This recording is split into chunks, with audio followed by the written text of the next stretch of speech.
말씀 나누고 다시 기도하는 시간 갖겠습니다. 자, 우리가 지금 스가랴를 지금 공부하고 있거든요. 스가랴를 공부하는데 지난번까지 6절까지 공부했습니다. 말씀드린 대로 스가랴서에 제가 믿기로는 그 5절, 6절에 4, 5, 6절에 가장 중요한 핵심 결론이 들어있어요. 영원하신 하나님, 영원하신 하나님의 말씀, 그거에 대비된 사람, 대언자든 대언자의 말을 듣든 안 듣든 그 사람들, 그리고 하나님께 세우신 대언자도 이렇게 한시적인 그런 존재를 가지고 있다. 그러나 그때가 지나면 그 영원한 그 운명은 살아있을 때 결정이 되기 때문에 하나님께서 그 어떤 사람이든지 다 그 말씀을, 하나님 말씀이 그들을 붙들게 된다. 믿든 사람이든 믿지 않는 사람이든 그 내용을 살펴봤습니다.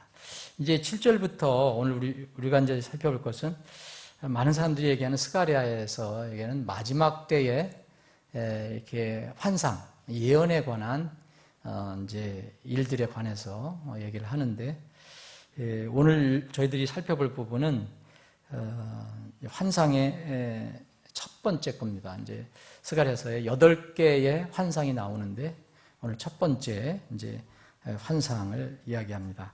자, 7절부터 11절까지 제가 읽겠습니다. 여러분들도 눈으로 따라서 읽으시면 되겠습니다.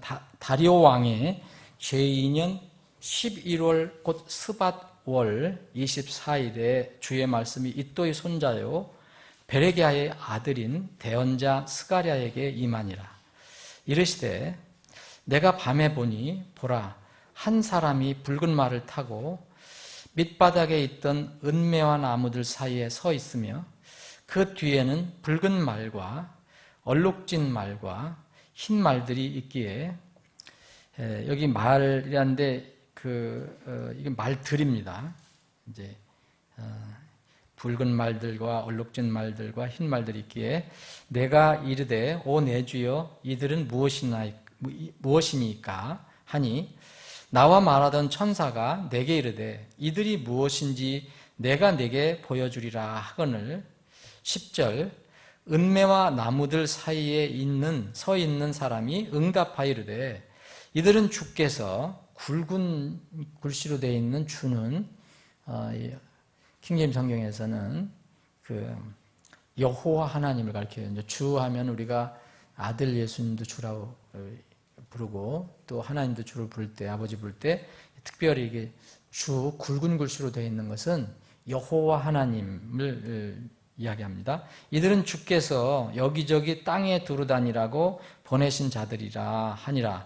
그들이 은매와 나무들 사이에 서 있던 주의 천사, 그럼 여호와의 천사라는 뜻인데 여호와의 천사에게 응답하여 이르되, 그럼 여기 지금 8절에 있는 것이 또 해석이 되고 있거든요.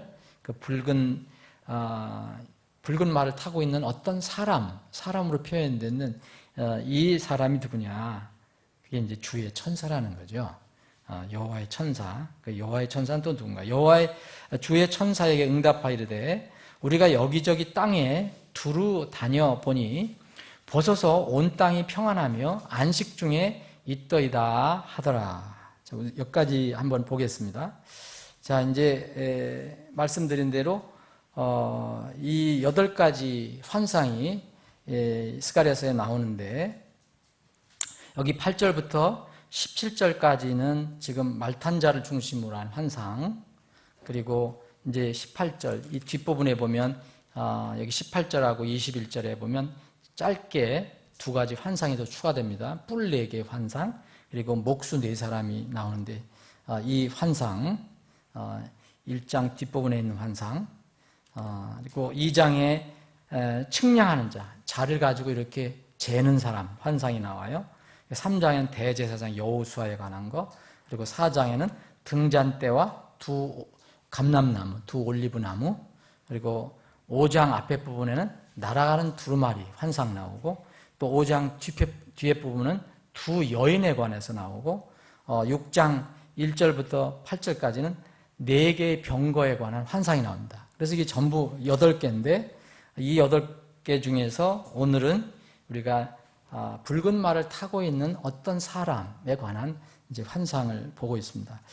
이 환상은 이제 여기 7절에 보면 다리오 왕의 제2년 11월 곧 스바롤 24일에 주의 말씀이 베레가의 아들인 스가랴에게 임했다. 그러니까 그 뒤로 이게 계속해서 이루어진 것으로 나와요. 그래서 이 내용 엄청나게 내용은 많지만 기록한 건 많지만 아마 이 8가지 환상이 모두 한 밤에 이렇게 보여주신 것이 아닌가 이렇게 생각해 봅니다. 근데 스가랴가 본 이 환상들은 8가지 환상들은 공통적인 패턴을 가지고 있어요. 그게 뭐냐면 물론 당연히 스가랴가 본 거고요. 이 스가랴가 환상을 보았을 때 이 스가랴는 그것이 잘 뭔지 모르니까 자신이 본 것들이 무엇인지 그 뭘 의미하는지를 질문을 합니다.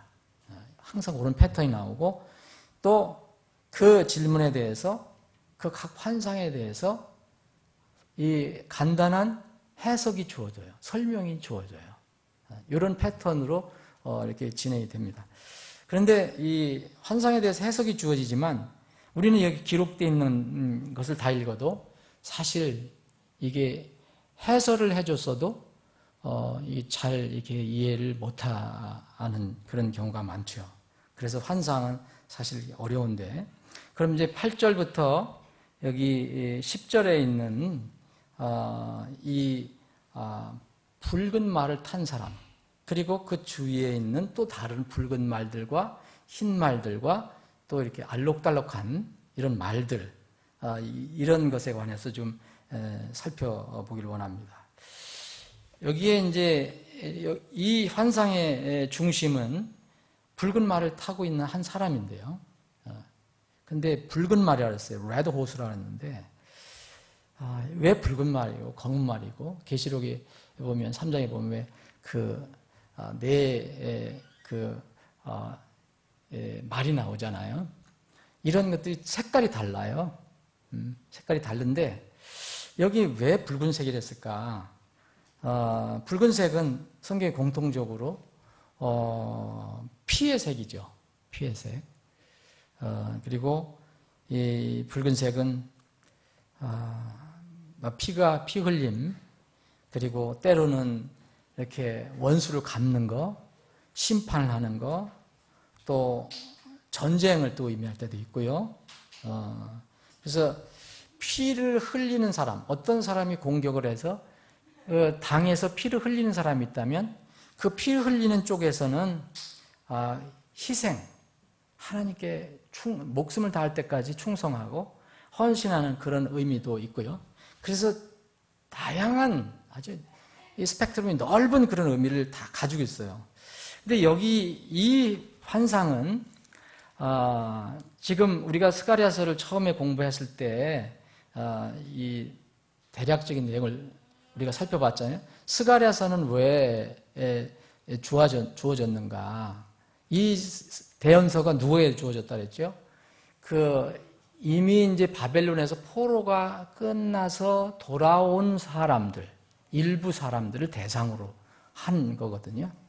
그러면 이제 그때 당시에 그 제국으로 말할 것 같으면 페르시아가 이스라엘 비롯한 모든 그 땅을 지배하고 있었을 때예요. 바벨론은 이미 기울었고요. 메데 페르시아가 제국에 이제 다니엘서에서 나오는 4가지 큰 제국의 2번째 제국이 됩니다. 이게 이제 배경이에요. 그러면 하나님께서 이 이스라엘 백성을 바벨론의 포로에서 이렇게 다시 고토로 땅으로 다시 돌려보내실 때 어느 나라를 쓰셨느냐면 그 페르시아를 쓰시거든요. 페르시아 왕의 고레스를 쓰셔요. 처음에. 이 바벨론은 잡아간 나라고 다시 되돌려주는 나라는 페르시아를 쓰세요. 그래서 이 학자들마다 다 틀린데 이게 무슨 딱 정해진 게 없으니까 어떤 학자는 이렇게, 어떤 성경학자는 이렇게 보고 어떤 학자는 이렇게 보는데, 이 상황을 보면 지금 이 환상을 보여주는 것은 이스라엘에게 이제 희망을 주는 그런 환상이거든요. 이스라엘이 이제 뒤에 부분하고 연결시키면 이제 70년이 다 끝났으니까 이제는 하나님 계속해서 이 고통을 주시겠습니까? 그게 아니다. 이제는 이제 회복을 주신다. 그런 차원이거든요. 그러면 그런 것을 우리가 생각해 보면 여기 붉은 말을 타고 있는 이 사람이 무슨 이 이스라엘에 대해서 무슨 심판을 집행하려고 하는 게 아니고 이스라엘을 위해서 무슨 일을 하려고 하는 그런 사람으로 우리가 해석하면 정확하게 맞을 것 같습니다. 근데 이 한 사람이 붉은 말을 타고 밑바닥에 있던 은매한 나무들 사이에 서 있다고 그랬어요. 근데 11절에 이미 해설이 됐죠. 이 붉은 말을 타고 있는 한 사람은 주의 천사라고 그랬어요. 여러분 구약에서 주의 천사, The Angel of the Lord 그러면은 종종 예수님으로 표현이 됩니다. 예수님의 이름은 안 나오지만 이게 창세기에서도 소돔과 고모라를 멸망시키기 위해서 두 천사와 함께 예수님이 가셨는데, 주님이 가셨는데 다 맨으로 나와요. 사람은 나오지만 그 뒤에 보면 주님으로 또 나오거든요. 근데 그게 바로 주의 천사로 얘기가 돼요. 그래서 이 주의 천사는 바로 성육신 하시기 전에 그리스도라는 것을 우리가 이해할 수가 있습니다. 그래서 붉은 말을 타고 이 사람이 섰다. 그러면은 붉은 말은 이스라엘 백성에게는 이제 헌신과 희생과 때로는 고통 의미하지만 이 다른 나라 이스라엘을 이제 주님께서 도우시려고 오신 거니까 이럴 때 상대방에게는 하나님의 심판과 하나님의 원수 갚음의 그런 뜻이 또 들어가 있습니다. 예수님이 앞으로 오실 때 이 포도즙 통을 밟는다고 그랬어요. 피가 철철 흐른다고 그랬어요. 이거는 이스라엘을 얘기하는 게 이스라엘을 괴롭혔던 그리고 하나님을 대적했던 세상을 향해서 말씀하시는 거거든요. 그래서 여기서 붉은 말을 타고 온 사람은 이제 이스라엘을 위해서 이스라엘을 건지고 회복시키기 위해서 오신 이제 주의 천사라고, 주의 천사는 과연 누구냐? 그건 또 성육신 하시기 전에 예수님이다. 이렇게 볼 수가 있어요.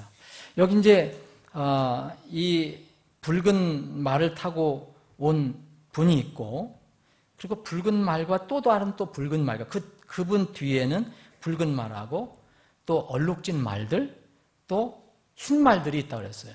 여긴 뭐 사람을 얘기하진 않아요. 그냥 말들이라고 얘기하고 있거든요.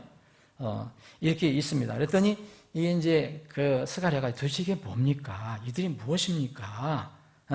그랬더니 보여주겠다. 그때 이제 은매와 나무들 사이에 있는 사람이 응답해서 이들은 그러니까 흰 말들, 붉은 말들, 이제 알록달록한 말들, 뭐 붉은색하고 흰색이 섞였겠죠. 이런 말들은 바로 주께서 하나님께서 여기저기 그때 땅을 두루 다니라고 보내신 자들이다라고 얘기합니다. 자, 그럼 여러분 말들이 어떻게 땅을 이리저리 다 돌아다니겠어요? 이건 그럼 분명히 또 상징이라는 것을 알 수가 있죠. 상징. 자, 여기에 한 사람이 붉은 말을 타고 밑바닥에 있던 은매와 나무 사이들에 서 있다고 그랬어요. 밑바닥에. 가장 낮은, 영어로는 in the bottom이라는데 아주 가장 낮은 부분에 있던 은매와 나무들 사이에 서 있다고 그랬어요. 붉은 말을 탄 어떤 남자가, 어떤 사람이 아주 낮은 지역에 이렇게 서 있는 자라난 은매와 나무들이 있는데 그 사이에 서 있다라고 표현을 하고 있습니다. 그 뒤에 이제 붉은 말, 흰 말, 알록달록한 말들이 또 있고요. 그러면 이 분이 여기에 보면 11절에 주의 천사라고 했잖아요. 주의 천사는 우리가 성육신 전에 그리스도라고 할 수 있는데, 이 은메와 나무가 과연 무엇이냐, 이것을 한번 생각해 봐야 됩니다. 은메와 나무라는 머틀트리라는 것은 성경에서 확실하게 누구를 의미하느냐, 무엇을 의미하느냐면 이스라엘을 의미해요. 여러분, 그 이스라엘을 의미하는 나무들이 많이 나오는 거 여러분 아시잖아요. 포도나무, 무화과나무. 무화과나무는 종말 때 무화과나무를 보라 그래요. 그 어떤 무화과나무, 일반적인 무화과나무도 얘기할 수 있지만, 그 무화과나무는 이스라엘을 상징해서 이스라엘에서 어떻게 일이 돌아가는가를 보라는 뜻이거든요. 그러니까 무화과나무, 또 감람나무, 이거 올리브나무, 백향목, 세다트리라는 거, 뭐 종려나무, 이런 다 이스라엘을 의미합니다. 그 나무 자체를 이야기할 때 있지만 그것이 상징적으로 쓸 때는 이스라엘을 상징해요. 은메와 나무도 이스라엘을 상징하는 그 나무 중에 하나예요. 이게 신약에서는 그리 많이 나오지 않는데, 그 은메와 나무가 어떠냐? 여러분들이 이제 자료를 찾아보시면 이스라엘의 그 본토, 그 팔레스타인에서 어디서나 쉽게 발견할 수 있는 나무 중에 하나라고 합니다. 그 올리브나무처럼, 포도나무처럼. 이게 팔레스타인의 토종 관목 중에 하나인데, 특징이 뭐냐? 은메와 나무는 키가 작아요. 관목이라. 그리고 이 은메와 나무는 이스라엘의 사막이나 메마른 땅에서 주로 자라요. 그늘이 있고 혹시 수분이 있는 데 자라는 나무는, 은메와 나무는 어느 정도 키가 크지만 대부분 이렇게 사막이나 메마른 땅에서 자라기 때문에 이 은메와 나무는 키가 작습니다. 대신 이제 이 이파리가 아주 진녹색이고 또 별 모양의 꽃이 피고, 또 나중에 검은색의 베리가 열립니다. 베리 아시죠? 그걸 먹는다고 합니다. 근데 향기가 나요. 여기서 또. 근데 은메와 나무, 다른 나무에 비하면 아주 작고 보잘것없는데, 그런데 꽃을 피우고 또 열매를 맺어서 익으면 먹을 수 있는 그 베리를 이제 냅니다. 그럼 예를 들어서 그 이스라엘을 이 세다, 백향목으로 비유할 때 보면, 백향목은 꼿꼿하고 엄청 키가 크고 굉장히 큰 나무를 얘기하잖아요. 세다 트리라고 해서. 그럴 때는 이스라엘이 정말로 융성하고 강성하고, 또 부정적으로 얘기할 때는 교만하고 높아질 때. 근데 이 은메와 나무는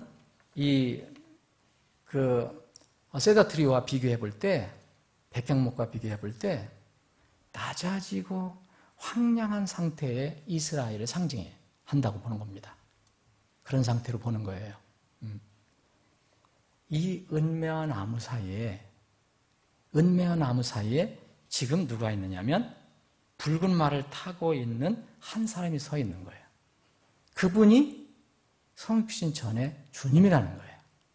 그러면 이스라엘이 지금 바빌론 포로다 가서 거의 황폐가 다 됐고 70년의 포수기가 끝났고 일부 돌아왔지만 여전히 지금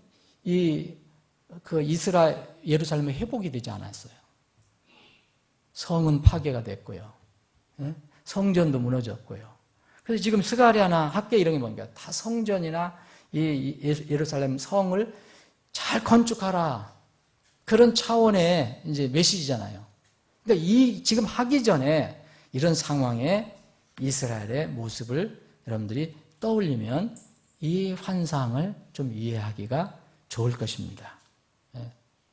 높고 높은 백향목이 아니고 아주 볼품없는 마른 그런 지역에서 지금 자라는 키가 작은 그런 그 나무. 그러나 이제 꽃을 피우면 열매로서 이제 먹을 수 있는 열매가 달리고 향기도 있는 그런 나무. 그래서 이 나무는 이제 천년왕국 때는 좋은 나무, 천년왕국에서 그 땅에서 자랄 좋은 나무 중에 하나로 이제 기록을 하고 있습니다. 이사야서 41장을 보세요. 은매화 나무를 우선 이렇게 이해를 좀 해야지 우리가 환상을 좀 이해할 수가 있어요. 이사야서 41장.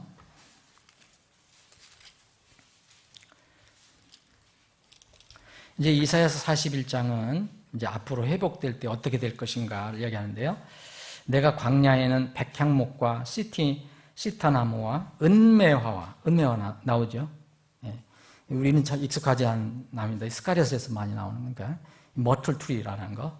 은매와 기름나무를 심고 사막엔 전나무와 소나무와 해양나무를 함께 두리니, 여러 가지 좋은 나무들 중에 은매화가 여기 들어가는 걸 알 수 있습니다. 이게 이스라엘을 의미하는 건데, 이사야서 55장 또 한번 보겠습니다. 이스라엘 55장 13절 보면 전나무가 가시나무를 대신하여 나고, 나중에 이스라엘이 회복되고 천년왕국이 이제 이루어질 때 전나무가 가시나무, 이스라엘을 괴롭혔던 거, 이스라엘의 고통 이런 것도 상징하는 가시나무를 대신하여 나고, 은매화 나무가 찔레를 대신하여 나리니, 찔레도 가시나무 비슷한 거 아닙니까? 그것이 주를 위하여 한 이름이 되며 끊어지지 아니할 영존한 표적이 되리라 그랬어요.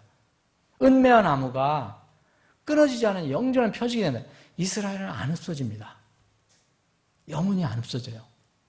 예. 남은 자들은 절대로 안 없어져요. 지금은 이슬람이 이스라엘을 완전히 멸족시키려고 하지만 그건 불가능한 거예요. 수백 번 테러를 해도 하나님의 계획에서는 이스라엘이 안 없어져요. 나중에 천년왕국으로 들어갑니다. 이스라엘 중심 민족으로. 그래서 영원히 영존한 표적으로 주셨다 그랬어요. 이게 은매나무인데, 이게 천년왕국 때 이렇게 좋은 나무 중으로 하나 나오고, 이스라엘이 마지막 천년왕국을 얻기 전에, 그러니까 천년왕국으로 들어가기 전까지는 그것을 상징하는 명절을 지켰어요. 그 명절이 7가지 명절인 줄 아시죠? 6월절부터 무교절, 초실절, 오순절, 나팔절, 그리고 속죄절, 그리고 마지막에 바로 장막절이라는 거예요. 장막절. 이게 초막절이랑 같은 건데, 이 초막절에 이스라엘 백성이 뭐냐면 출애굽할 때 하나님께서 명령을 하신 거죠. 출애굽을 하고 나서 광야에서 어떻게 너희들이 살았는가, 그걸 잊지 마라. 그래서 그 장막절을 지키라는데, 이 장막절은 역사적으로는 이스라엘이 천년왕국에서 장막을 건설하는 거, 그걸 상징해요. 이게 마지막 절기에, 이스라엘이 마지막 절기 6월절에서 시작해서 장막절로 끝나는데, 1년에 장막절이 끝절기예요. 그럼 이스라엘이 전체 역사에 보면 천년왕국이에요. 이스라엘이. 이 장막절은, 초막절은 천년왕국을 의미하거든요. 근데 이 천년왕국의 아까 은매화 나무가 영존한 상징으로 나타난다 그랬잖아요. 근데 그럼 이 천년왕국이 오기 전에 이스라엘 백성은 어떻게 했느냐? 초막절에 바로 나무를, 여러 가지 나무와 가지 이런 것들을 이렇게 모아서 어떻게 했어요? 초막을 만들었잖아요. 아시잖아요, 여러분? 예, 거기서 일주일 동안 이렇게 지냈잖아요. 하나님께서 이렇게 만들어진 장막 속에서 이렇게 거했다는 것을 잊지 않게 하기 위해서. 그래서 이 초막절에는, 이 장막절에는 여러 가지 나무 중에 은매화 나무를 꼭 채취해서 거기를 장막을 만들었다는 거예요. 느헤미야 보세요. 느헤미야, 에스라, 느헤미야.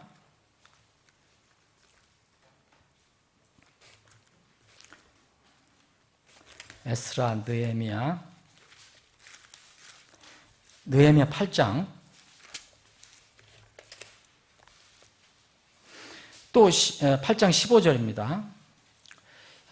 여기 14절부터 이제 7째 달 명절에 초막에 거할지니라. 이게 이제 느헤미야도 여러분이 그 스가랴하고 연관된 그 성경 있는 걸 말씀드렸죠. 다시 이들이 이제 그 바벨론에서 돌아와서 본토에 와서 다시 회복시켜야 되잖아요. 다 예배도 다 회복돼야 되고, 그때 다시 쓴 말씀이 느헤미야잖아요. 그 7째 달 명절에 초막에 거할지니라 하였고, 또 그들은 자기들의 모든 도시와 예루살렘에 널리 알리고 선포하여 이르기를, 산에 가서 올리브 나무 가지와 소나무 가지와 은매화 가지와 종려나무 가지와 무성한 나무들의 가지를 가져다가 기록된 대로 초막을 지으라. 이게 이미 이렇게 명령을 한 걸 다시 회복할 때, 바벨론에서 다시 돌아올 때 그 자기 본래 땅에서 이렇게 하라고 명령했는데 여기에 은매와 가지가 나옵니다. 초막절을 지킬 때. 이 초막절은 이스라엘의 천년왕국을 또 상징한다 그랬잖아요. 레위기 23장에 이미 이렇게 설명을 해준 거예요. 이렇게 해라고 이미 법으로 주신 거예요. 근데 이걸 다 잊어버리고 있었잖아요. 이스라엘에서 바벨론 가서. 그럼 다시 본토로 돌아오면 그걸 회복해라. 그런 말씀입니다. 거기에 바로 은매화 나무가 나와요. 33절 제가 읽어볼게요. 주께서 모세에게 말씀하시되 이스라엘 자손에게 말하이르라. 이 일곱째 달의 15일은 이래 동안 주를 위한 장막절이 되리라. 이 천년왕국을 상징하는 거예요. 그래서 스가랴서 마지막 14장에 보면 예수님께서 이 땅에 그 올리브산에 온다는 게 뭐냐면 그때부터는 천년왕국이 시작되는 거 아닙니까? 심판이 끝나고 나면은. 그래서 연결이 되죠. 첫째 날에는 거룩한 집회가 있으니 너희는 그날에 아무 노동도 하지 말라. 너희는 이래 동안에 불로 쭉 해서 37절 38절 그렇게 하라는 거예요. 39절 또 너희가 땅에 열매를 거두기를 마치는 일곱째 달 15일부터 이래 동안 주의 명제를 지키되 장막절이요. 첫째 날에도 안식하고 여덟째 날에도 안식할 것이요. 첫째 날에는 너희가 좋은 나무 가지와 종려나무 가지와 무성한 나무 가지와 신의 버들을 취하여 너의 하나님 앞에서 이래 동안 기뻐할지니라. 여기에는 이 은매화 나무, 나무들이라고 되어 있지만 은매화 나무 구체적으로 얘기는 없어요. 예? 그런데 이제 그 바벨론에서 돌아와서 본토에 다시 돌아와서 그 초막절을 다시 지키라고 할 때는 천년왕국을 상징하는 그런 의미가 들어있어요. 나중에 이제 이스라엘이 지금 있는 이스라엘에 이제 마지막 그 전쟁이 일어나고 세계 전쟁이 일어나고 예수님이 재림하시고 그럼 이스라엘 땅에 중심으로 해서 천년왕국이 시작되잖아요. 이거 아주 흡사한 내용들이 스가랴서에 연결이 돼 있어요. 그래서 지금 이 은매화 나무는 그냥 간단히 넘어갈 게 아니고 이것은 이런 의미가 있기 때문에 이스라엘이라는 것을 우리가 알 수가 있습니다. 은매화 나무 자체로 이해할 수도 있어요. 그건 아무 문제가 없어요. 그런데 이게 상징적으로 볼 때는 이것은 이스라엘이라는 것을 알 수가 있습니다. 이제는 천년왕국의 평안을 상징하는 명절을 생각하고 있는 겁니다, 지금. 이런 의미에서, 스가랴서에 지금 나오는 이 은매화 나무에 관련된 이 붉은 말을 탄 사람의 이 환상은 이스라엘의 미래의 축복, 이스라엘의 미래의 회복, 이것에 대한 하나님의 약속을 다루고 있는 스가랴서에 아주 적합한 그런 나무 중에 하나예요. 완전히 낮은 데로 내려갔다가 다시 올라오는 거. 여기 밑바닥에 있더니라 했잖아요. 그럼 밑바닥에 있더니라면 그 밑바닥에 있더니라 그랬어요. 지금 밑바닥에 있느냐 아니고 밑바닥에 어디가 밑바닥에 있어요? 이스라엘 백성이 가장 낮아질 때가 언제예요? 교만했다가 완전히 낮아진 게 완전히 멸망당하고 예루살렘 성도 완전히 멸망당하고 많은 사람들이 죽고 포로로 잡혀서 나라 잃고 바벨론으로 끌려갔을 때. 그런데 끌려갔을 때 거기에 또 바벨론이 또 뭘 중심으로 세워져 있습니까? 두 강, 유브라데스와 티그리스 강 사이에 있거든요. 근데 그 강과 관련돼요. 그러니까 강의 밑바닥에 있던 이런 뜻이죠. 이 은마의 나무들이라는 게 그렇다는 거죠. 그래서 이때 있었던 이스라엘이 이제는 이 사이에 예수님이 거기에 서 계신다는 거예요. 회복할 시간이 됐어요. 70년이 끝나서. 아까도 말씀드렸지만 이 붉은 말을 타고 있던 은매와 나무 사이에 있던 사람은 다름 아닌 주의 천사라고 여기 성경을 얘기하잖아요. 주의 천사, The Angel of the Lord는 하나님이 제2위격인 예수 그리스도, 성육신 전에 예수 그리스도를 의미해요. 그러니까 예수 그리스도께서 바로 이 붉은 말을 타고 있는 거예요. 붉은 말을 타고 있는데 이 붉은 말을 타고 뭘 하시려고 하는 거예요, 지금. 근데 그 뒤에는 또 다른 말들이 있어요. 그럼 이런 걸 또 어떻게 이해를 해야 될까? 바벨론이 망하고 이제 메데 페르시아가 두 번째 큰 세계 제국이 됐어요. 이 회복될 때가 그래요. 주님께서 붉은 말을 타고 계신다는 것은 뭘 의미할까? 뭐 붉은 말이 어떤 큰 힘이라고 해석하는 사람도 있고 뭐 여러 가지가 있는데 그때 당시에 세계 제국을 보면 그 페르시아거든요. 그 성육신 전에 예수님이 주의 천사가 그걸 타고 있다 그랬어요. 끌고 가는 게 아니고 그 위에 타고 있는 거예요. 고삐를 잡고 있어요. 그럼 뭡니까? 그 위에 탄 사람이 이 말을 통제하는 거죠. 사용하는 거예요. 마음대로. 붉은 말을 타고 있는 그리스도. 그분이 바로 이스라엘을 회복시켜 주시는 그 뒤에 있는 힘이라는 것이죠. 하나님께서 이 페르시아를 원하시면 이스라엘을 위해서 얼마든지 사용하시고 또 이스라엘이 말을 안 들을 때 이스라엘을 심판하실 때는 얼마든지 그 큰 제국 바벨론을 또 사용하시고 다 그렇게 하실 수 있어요. 그분이 바로 주님이라는 거예요. 사람들의 눈에는 이 붉은 말만 보이는 거예요. 역사적으로 보면. 저기만 보여요, 지금. 메데 페르시아 제국만 보여요. 그런데 메데 페르시아 제국을 지금 고삐를 잡고 사용하고 계시는 분은 누구냐 이거예요. 그 위에 타고 계신 사람, 어떤 남자, 그분이 바로 주의 천사, 곧 그리스도라는 거예요. 우리가 볼 때는 세상 제국이 왕들이 고레스가 통치한다라고 생각을 하지만 바로 그 고레스를 움직이시는 분은 필요에 따라 움직이시는 분은 모든 세상의 왕국을 통치하시는 분은 바로 사람들 눈에 보이지 않는 바로 그 붉은 말을 타고 계신 주님이시라는 거예요. 환상을 이거 보여준 거예요. 그래서 세상 사람들은 모르는데 이 스가랴에게는 이 환상을 보여준 거예요. 세상 사람은 모르잖아요, 지금. 이건 스가랴만 본 거예요. 스가랴에게 이 모든 세상과 모든 것을 주장하시는 분이 누구냐? 스가랴야. 바로 말 탄 사람이 누구냐? 주의 천사다. 근데 우리는 몰라요. 우리는 페르시아 제국만 보여요. 고레스만 보여요. 그냥 물리적으로 왔다 갔다 하는 것만 보여요. 그 뒤에 계신 분이 누구냐? 이거를 이제 알려주시는 거죠. 짐승 중에서 말은 특별히 힘과 복종을 나타내는 짐승이라고 합니다. 힘이 세요. 그러면서 또 복종을 잘해요. 성육신 전에 예수님에게 순종하는 세상 제국. 대적은 하지만 끝까지 대적은 못해요. 주님께서 사용하실 수 있는 그런 내용이라는 거예요. 우리나라도 마찬가지입니다. 우리가 나라와 민족을 위해서 기도했잖아요. 저는 그렇게 기도하거든요. 성경을 알면요, 우리나라가 영원하지 않아요. 그건 애국자들이 보면 나를 욕할지 몰라요. 공격할지 몰라요.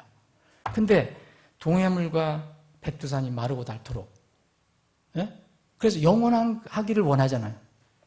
그런데 우리가 성경을 알아요. 하나님 계획을 알아요. 이 세상에서 왕국이 남습니까? 안 남습니까? 안 남아요. 모든 왕국이 무슨 왕국으로 대체가 돼요? 그리스도의 왕국으로 대체돼요. 마지막에. 이 세상의 왕국은 존재를 안 합니다. 어떤 슈퍼파워 강국도 존재할 수가 없어요. 그리스도의 왕국으로 대체가 돼요. 그 다니엘서에 나와 있는 4가지 왕국이 마지막에 다 깨져버리잖아요. 그리고 남는 왕국은 그리스도의 왕국이에요. 우리가 나라 민족을 위해서 기도할 때 우리나라 애국적으로 이 영원토록 우리나라가 세상에서 전 세계 1등 국민이 되고 1등 국가가 되고 영원히 존재하게 된다. 이건 기도는 옳지 않는 기도라고 생각해요, 저는. 저는 이렇게 기도합니다. 우리나라, 우리 대한민국이 안정되면 좋겠다. 경제적으로, 사회적으로, 문화적으로 모든 면에 안정이 돼야 한다. 왜냐하면 안정될 때, 평안할 때 우리가 일을 할 수 있다고 그랬잖아요. 평안한 가운데. 그래서 안정을 주십시오. 그리고 마지막 때에 주님께서 그리스도의 왕국으로 모든 것이 대퇴되기 전까지 그리스도의 왕국을 세우는데 쓰임받는 민족과 나라가 되기를 바랍니다. 그렇게 기도해요. 저는 허무맹랑하게 기도를 할 수가 없어요. 내가 애국적으로만 기도할 수 없어요. 왜냐하면 난 성경을 믿기 때문에. 이 세상에 어떤 왕국도 존재하지 않습니다. 이 붉은 말을 탄 이 주의 천사, 곧 그리스도께서 세상을 모든 것 지배하시고 통제하실 수 있는 것처럼 가장 힘이 세고 가장 활발하게 뛰어다닐 수 있는 그런 것도 얼마든지 주님께서 하실 수 있다는 거예요. 그래서 여기에 또 다른 그 말들이 나오잖아요. 이 말들은 돌아다니면서 물어봤더니 여기저기 땅에 두루다니면서 보았다. 그랬더니 온 땅이 평안하더라. 이게 보고를 해요. 그 말들이. 이게 누굽니까? 사실 말들이 아니잖아요. 예수님께서 쓰시는 종들 누구겠어요? 보이지 않는 천사들이죠. 주님께서 활용하시는, 우리가 어떻게 눈에 보이지는 않지만 그것을 우리가 알 수 있습니다. 페르시아 제국 전반에 이때는 평화가 있어요. 이 평화는 예수님으로 인한 평화가 아니고 그냥 물리적인 평화가 이루어졌죠. 페르시아 제국이 강력했으니까. 그런데 여전히 하나님의 백성 이스라엘은 고통 중에 있었어요. 예루살렘 시는 무너져서 아직 회복되지 않았고요. 그래서 여기 이제 12절, 다음 주에 우리가 살펴본 12절부터 15절까지 보면 이교도 민족과 이스라엘 민족하고 평화가 대비되는 거예요. 페르시아 제국은 평안한데 이스라엘 민족은 아직 회복이 안 돼서 고통을 당하고 있어요.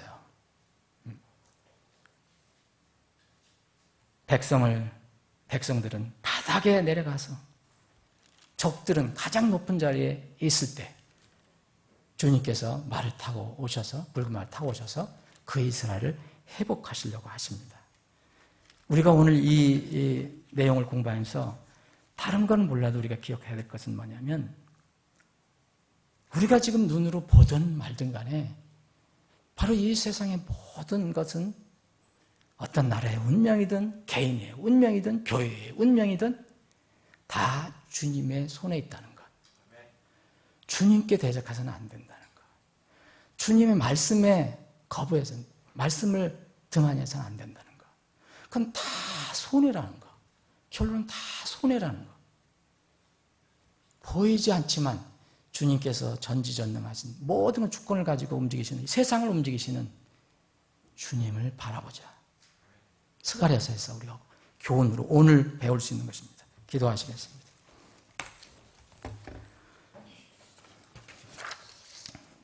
아버지 하나님, 오늘도 저희들에게 믿음을 주셔서 이 자리에 모이게 하시고 주님을 찬양하고 또 경배하고 또 주님께서 허락하신 이 말씀을 함께 나눌 수 있는 그런 기회를 주셔서 참으로 감사합니다. 저들 머리는 참 우둔합니다. 이 말씀을 나누는 이 설교자도 정말 우둔한 것을 주님 앞에 고백합니다. 특별히 이러한 대언에 관련된, 환상에 관련된 성경을 읽을 때는 정말 아무것도 모르겠다는 그런 마음이 듭니다. 그래서 주님 앞에 무릎을 꿇을 수밖에 없습니다. 주님의 지혜와 주님의 은혜가 절대적으로 필요합니다. 앞으로 스가랴서를 이제 14장까지 다 공부할 때까지 주님 저희들을 도와주시고 저를 도와주셔서 이 말씀을 잘 이해할 수 있도록 인도해 주시기를 원합니다. 저희들은 100% 완전한 우리만의 해석을 기대하지 않습니다. 그러나 저희들에게, 지금 이 시대를 살아가는 저희들에게, 우리 사랑하는 지체들 각자에게, 그리고 우리 교회에게라도 최소한 유익한, 꼭 필요한 말씀으로 우리에게 다가올 수 있도록 인도해 주시기를 간절히 원합니다. 그래서 저희들이 스가랴서를 다 공부했을 때 살아계신 하나님 앞에 더 무릎을 꿇고 엎드릴 수 있는 그런 사람들이 되게 하여 주시옵소서. 주님, 이 시간에 저희들이 기도 제목을 가지고 나왔습니다. 기도함을 가지고 나왔습니다.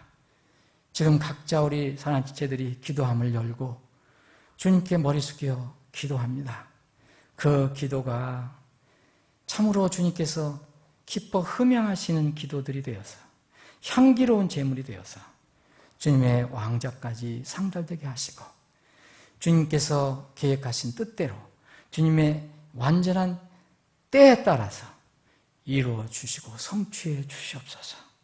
주님, 저희들은 육신을 가지고 있는 거로 주님께 간구하는 기도 제목이 이제 더디 이루어질 때, 그리고 소식이 없을 때 때로는 낙심이 되고 힘이 빠질 때가 있음을 솔직하게 고백합니다. 주님, 저희들에게 힘을 주시고 기도하는 지체들에게 힘을 주셔서 주님 역사해 주셔서 그 기도 제목들이 성취됨으로 인하여, 응답됨으로 인하여 우리 지체들이 더 힘을 내서 주님께 기도하고 간구할 수 있게 해 주시옵소서. 우리 교회가 가지고 있는 여러 가지 기도 제목이 있습니다. 정말 중차대한 기도 제목들이 많이 있습니다. 이 어려운 환경 시기를 잘 이겨갈 수 있도록 주님께서 도와주시고 역사해 주시옵소서. 거룩하신 예수님의 이름으로 기도합니다.